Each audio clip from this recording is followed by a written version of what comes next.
Did you know that signs of dementia can show up a year before diagnosis and most families miss them? It's not always about forgetting names or getting lost, like most people think. Often it starts with subtle behaviors, especially when they come and go. In this video, we are going to look at 5 signs. Older adults often show about a year before dementia sets in, and why. Paying attention to these early signals can make all the difference. Whether you are watching this for yourself, your spouse, or someone you care about, understanding these patterns can help you respond earlier, plan better, and preserve more independence in the long run. Stay with me until the end, because we are not just listing symptoms. You'll learn what each sign really means, how it connects to brain changes, and how to gently support someone who may be showing them. These signs don't always mean dementia is guaranteed, but they do mean it's time to pay closer attention. And if you've ever noticed a loved one doing things that didn't feel quite right, this video may help you finally connect the dots. Let's begin. Sign 1. Frequent memory slips in familiar routines. One of the most common and easily missed early signs of dementia is when someone starts forgetting parts of their everyday routine repeatedly and in ways that don't quite match their old self. We all misplace our keys or forget an appointment now and then, but when it becomes more frequent, more noticeable, and starts interfering with daily life, it's often not just normal aging. It may be the brain signaling something deeper. These memory lapses aren't always dramatic. In fact, they can be incredibly subtle. A person might leave the stove on after making coffee, or forget they already fed the dog and do it again. They might begin asking the same question over and over, even after getting a clear answer. What makes this behavior concerning isn't the mistake itself. It's the pattern when the same types of lapses start happening regularly, especially in situations where the person used to be sharp and attentive. It's worth taking note. Take, for example, a man named Walter, 75, who had always been organized and dependable. But over several months, his wife began noticing that he was double paying bills, misplacing tools in odd places, and getting frustrated when he couldn't remember why he walked into a room. At first, she brushed it off. He's just tired, she thought. But it kept happening, and the look on his face told her he knew something was changing too. The psychology behind this change is important to understand. In the early stages of dementia, the hippocampus, the part of the brain that helps us form and retrieve recent memories, starts to weaken. This makes it harder for the brain to store short-term information or recall it at the right moment. And since memory is something we rely on without thinking, these gaps feel jarring, not just to those around us, but to the person experiencing them. What often makes a sign so hard to catch is that it doesn't always show up in a doctor's office. Memory tests done in a quiet room for a few minutes don't always reflect what happens during a busy, distracted day at home. That's why the people who live with someone or speak with them every day are usually the first to notice these changes. And yet, because the signs are subtle and inconsistent, they're often dismissed as normal forgetfulness. But here's the key. It's the pattern, not the one-time slip, that matters. When someone starts forgetting familiar steps in a task they've done for years, or they seem more disoriented by minor changes in routine, it's time to slow down and take a closer look. That quiet awareness without panic is one of the most loving things you can offer. Recognizing this kind of memory change early on isn't just about preparing for what might come. It's about supporting the person as they are now, helping them feel safe, understood, and not alone in what they're experiencing. Because behind every forgotten task is a real human moment, someone trying their best and needing a little more grace than they did before. Sign 2. Trouble finding words or finishing thoughts. When someone begins struggling to find the right words in everyday conversation, it's often more than just a moment of distraction. For many older adults, this is one of the early quiet signs that dementia may be developing beneath the surface.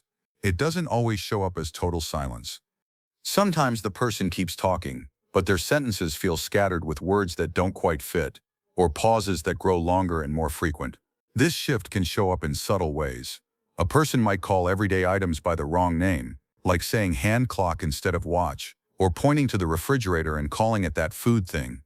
Or they might begin repeating the same word or phrase because they can't recall the next part of what they wanted to say. In group settings, they may seem quieter than usual, not because they have nothing to share, but because they're trying to avoid the embarrassment of losing track mid-sentence. I remember a man named Tom, 78, who used to be the center of every conversation. He was quick with a story and always had the perfect words to describe even the smallest detail. But his daughter began noticing he was using vague terms like thing, that place, or far more than before. And when she'd ask follow-up questions, he'd sometimes go silent as if the thread of the story had just vanished. She said it felt like watching someone walk through fog, still there, but not quite reaching the point. What's happening in the brain during these moments is tied to how dementia affects the language centers. Particularly in the left side of the brain, word retrieval becomes harder, and forming sentences can feel like trying to solve a puzzle with missing pieces. It's deeply frustrating for the person going through it because they often know what they want to say. It's just that the words aren't arriving when they need them. And here's something many people don't realize. This communication difficulty can lead to withdrawal. When someone keeps struggling to express themselves, they may start avoiding conversations altogether. They might pull away from family gatherings, talk less on the phone, or stop engaging in hobbies that used to involve discussion or storytelling. This silence isn't always about mood or preference. It's often a quiet form of self-protection. That's why it's so important to pay attention to how someone speaks, not just what they say. Are they slower to respond than they used to be? Do they use filler words more often? Are their stories less organized? Or do they trail off without resolution? These signs matter, not because they're a guaranteed diagnosis, but because they signal that something in the brain's processing may be changing. If you are still watching this video and finding these insights valuable, please comment number 2 below to let me know you are here. And if you haven't subscribed yet, I recommend you subscribe and turn on the bell so you don't miss any videos. Your support helps us continue creating good content to inform and inspire you. Now let's move forward. Sign 3. Disorientation with time or familiar places. One of the more unsettling signs that often begins showing up about a year before a dementia diagnosis is a quiet but growing confusion about time, place, or sequence of events. It might not be dramatic at first. It's not always someone getting completely lost or forgetting their own address. Sometimes it starts with small mix-ups, like thinking it's morning when it's already evening, or asking if it's Sunday 3 or 4 times in a day. These slips might seem harmless at first. A person may start getting dressed for an appointment that already happened yesterday, or insist a visitor came by earlier even though no one did. Or they might suddenly feel unsure about how to get to a grocery store they've been driving to for years. It's not that they don't recognize the place, it's that the sequence, the flow, the orientation inside their mind has shifted, and for the person experiencing it, this can bring waves of confusion, even panic.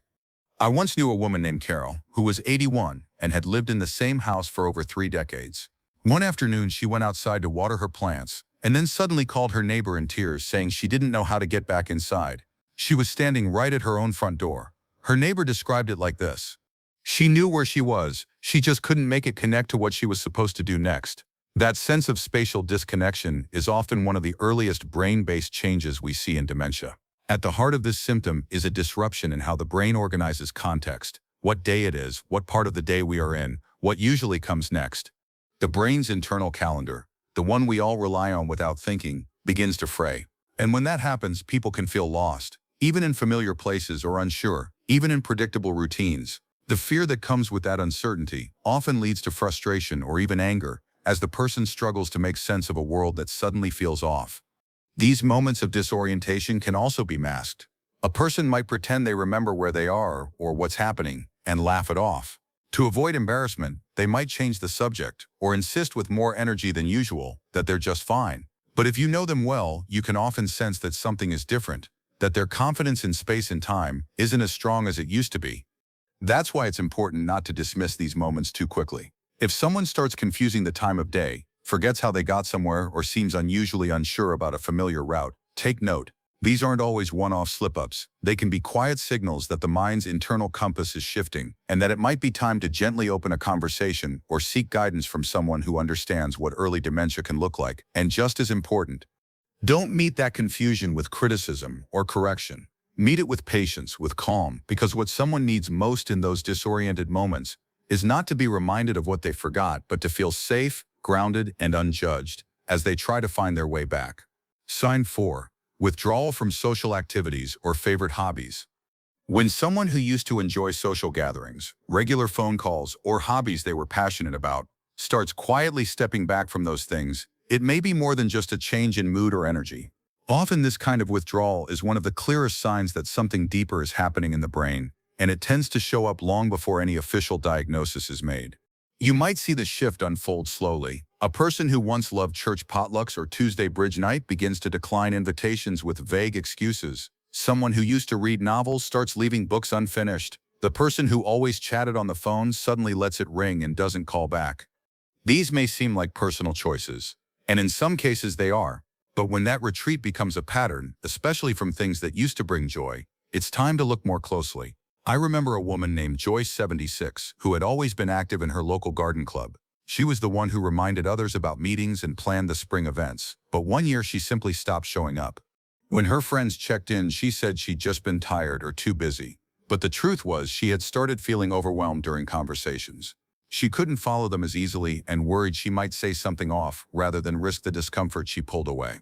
What's often happening underneath the surface is a growing self-awareness that something isn't quite right. A person may notice they're forgetting things more often or struggling to follow the flow of group conversations. They might feel embarrassed when they forget a name or repeat a story, and instead of asking for help, they withdraw to avoid feeling exposed. This isn't about laziness or even depression. It's a quiet self-protection mechanism against the anxiety of slipping up in front of others. Psychologically, this behavior connects to early disruptions in attention, memory, and language processing. When these abilities begin to decline, even slightly being around others can start to feel mentally exhausting. The brain's normal rhythm for back-and-forth interaction becomes harder to maintain. And when someone senses this, even if they can't explain it, they start to avoid the settings that challenge them. This is why it's so important to notice when someone begins to shrink their social world. If they're pulling away from routines they once loved, especially those that involve conversation or creativity, don't assume it's just getting older. It may be a quiet signal that their brain is having to work harder than it used to, and they're feeling that strain more than they're saying, and when you notice it, respond with gentleness. Instead of pushing someone back into old routines, invite them in simpler ways. Make the environment feel safe and low pressure. Let them know they're valued, even if they're quieter, even if they forget something, because deep down they may not be losing interest at all. They may just be losing confidence. If you are still watching this video and finding these insights valuable, please comment number 4 below to let me know you are here. And if you haven't subscribed yet, I recommend you subscribe and turn on the bell so you don't miss any videos. Your support helps us continue creating good content to inform and inspire you. Now, let's move forward. Sign 5. Subtle changes in judgment or decision-making when a person begins making small but unusual choices in their daily life. Choices that feel out of character or surprisingly careless. It can be an early sign that their ability to reason and evaluate situations is starting to decline. These shifts in judgment often appear a year or more before a diagnosis of dementia and tend to show up in ways that seem harmless at first but become harder to ignore over time. It might look like wearing a winter coat on a warm day or leaving the front door wide open for hours without realizing it. Or maybe they start falling for obvious phone scams, signing up for questionable services, or giving away money without a clear reason. These aren't just bad decisions. They're decisions that don't line up with how the person used to think, act, or protect themselves. I knew a man named Eugene 82 who had always been sharp with money, a careful budgeter, never late on a bill. But one day his daughter found he had given hundreds of dollars to a stranger who knocked on the door claiming they were collecting for a neighborhood repair fund. There was no such fund. When she asked why he gave the money, he simply said he seemed trustworthy. That kind of shift in judgment, simple, sincere, but disconnected from common sense, is a red flag many families face in the brain. This change ties to how dementia affects the frontal lobes, areas responsible for planning, evaluating risk, and making decisions. When these parts start to break down, a person may not notice when something feels off, often wearing the same clothes for days, or forgetting to use soap, or it could be in social settings, oversharing, personal details with strangers, or making comments they would never have said out loud before. These aren't signs of someone trying to misbehave. They are signs that the filter, the thoughtful pause between impulse and action, is beginning to wear thin. What makes this sign particularly hard is that it can come and go. A person might make a poor choice one day and seem completely like themselves the next. But that inconsistency is part of what makes it worth watching. If you start to see decisions that feel off, that don't line up with the person, not once, but a few times, it may be time to look beneath the surface and, just as importantly, approach with care. No one wants to feel scolded or judged, especially when they're already confused. Instead of saying, "Why did you do that?" try something softer, like, "Let's look at this together." Because deep down, most people sense when they've made a misstep, they just don't always know how they got there. Offering calm support instead of correction can help preserve trust and give you both a better path forward. Final thoughts as we come to the end of this video. Take a moment to reflect on what we've covered. These 5 signs: subtle memory lapses, word-finding struggles, time or place confusion, quiet withdrawal, and changes in judgment, aren't always easy to spot. They don't come all at once. They creep in gently, often disguised as simple aging or brushed off as having a rough week. But when you start seeing them repeat, that's when it's time to lean in a little closer. Dementia doesn't begin with a big announcement. It often whispers first through behaviors that seem small, but carry weight when you know what to look for. And if you are seeing any of these signs in someone you love, don't panic. Don't jump to conclusions, but do pay attention because early recognition gives you time. Time to adjust, time to prepare, and most importantly, time to connect. Whether it's a spouse, a parent, or even yourself, the most valuable thing you can do in this early stage is show compassion, not just patience for the moments that don't go smoothly, but empathy for the quiet fears that come with them. Nobody wants to feel like they're slipping, but everyone wants to feel like they're not facing it alone. You don't need to be an expert to make a difference. Just a quiet presence, a familiar voice, a hand that reaches out without making anyone feel small. Those moments of dignity and understanding may matter more than any treatment or test. Thank you for joining us today. We'd love to hear from you.